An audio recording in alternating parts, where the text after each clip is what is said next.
नमस्कार, मैं श्रीकांत चौहान आप सभी का ट्रेड टॉक के पॉडकास्ट में स्वागत करता हूँ। और अगर हम ग्लोबल मार्केट के साथ अगर शुरुआत करते हैं तो ग्लोबल मार्केट्स में यानी कि यूएस मार्केट्स में स्पेशली हमने कल के दिन में एक बड़ी गिरावट देखी। थैंक गॉड कि मार्केट टूवर्ड्स दी एंड थोड़े रिकवर हुए, क्योंकि अदरवाइज ड्यूरिंग द डे लगभग डाउ जोन्स 700 पॉइंट्स नीचे ट्रेड कर रहा था। उन लेवल से रिकवर करते करते वो 350 पॉइंट डाउन क्लोज हुआ है।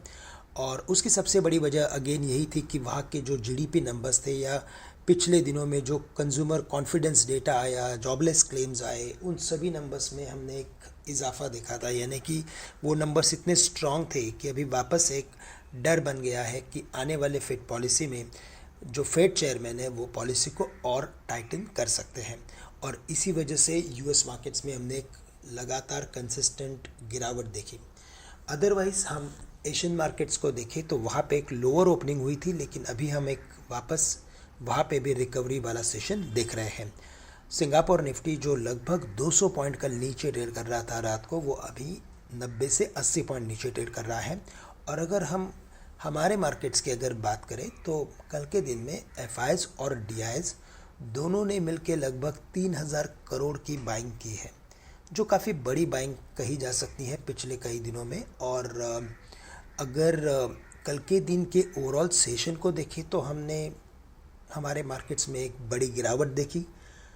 हमें लगता है कि ये एक टेक्निकल गिरावट थी, क्योंकि कल का दिन एक वीकली एक्सपायरी वाला दिन था। तो ऑप्शंस के अनवाइंडिंग के बेसिस पे मार्केट्स में हम एक बड़ी activity most of the time देखते हैं। और तब मार्केट सभी लेवल्स को या सभी जितने भी डेटा होते हैं उनको एक साइडलाइन करते हुए अपनी ही एक ऑप्शन के ओवरऑल ओपन इंटरेस्ट के बेसिस पे अपनी एक चाल बनाता है। तो हमें लगता है कि ये जो मार्केट है उसमें जो first leg of corrective pattern था, उसका जो करेक्शन कंप्लीट होना था वो अराउंड 18,100 से लेकर 18,050 के रेंज में हो सकता था। और ऑलमोस्ट कल हम उन्हीं लेवल्स के करीब थे। आज हमें लगता है कि अगर मार्केट लोअर अगर ओपन हो रहा है तो वहाँ पे हमें लगता है कि 18,050 से लेकर 17,950 ये इम्पॉर्टेंट सपोर्ट रहेगा। और उसकी उन लेवल्स के करीब मार्केट के लिए एक ट्रेंड लाइन का सपोर्ट आ रहा है। साथ ही साथ अगर आप इस महीने का अगर पुट कॉल रेशो देखें तो वो 0.73 पे आया है, जो लोवेस्ट ट्रेडिंग है।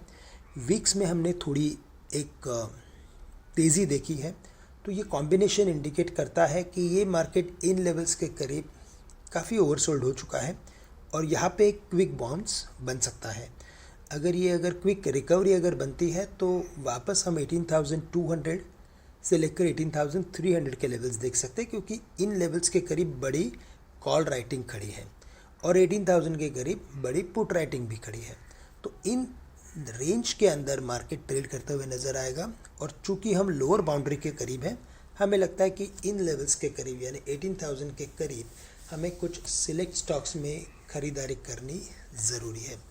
तो 18,050 से लेकर 17,950 एक सपोर्ट है, 18,200 एक रेजिस्टेंस है।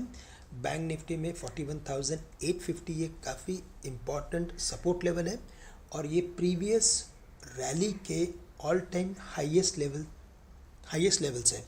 तो 41,850 ये एक इम्पॉर्टेंट रेजिस्टेंस था, अभी ये इम्पॉर्टेंट सपोर्ट बन के उभरेगा। और अगर हम मार्केट को आने वाले दिनों में या आज के दिनों में इन लेवल्स के करीब देखते हैं तो हमें लगता है कि उस वक्त हमें फाइनेंशियल स्टॉक्स में खरीदारी करनी ज़रूरी है। तो एक ब्रॉडर व्यू अगर लेते हैं तो बाय ऑन डिप्स की स्ट्रैटेजी रखें। और जैसे हमने कहा था कि 18,600, 700, 500 के करीब हमें पोजीशंस को कम करना है। सिमिलरली हमें लगता है कि अभी यहाँ पे 18,000 के करीब हमें लगता है कि कुछ सिलेक्ट स्टॉक्स में खरीदारी करके चलना बेहतर होगा। तो दोस्तों, आज के लिए बस इतना ही। आप सभी के लिए मेरी क्रिसमस इन एडवांस और मैं आप सभी से आज के लिए विदा लेता हूँ। धन्यवाद।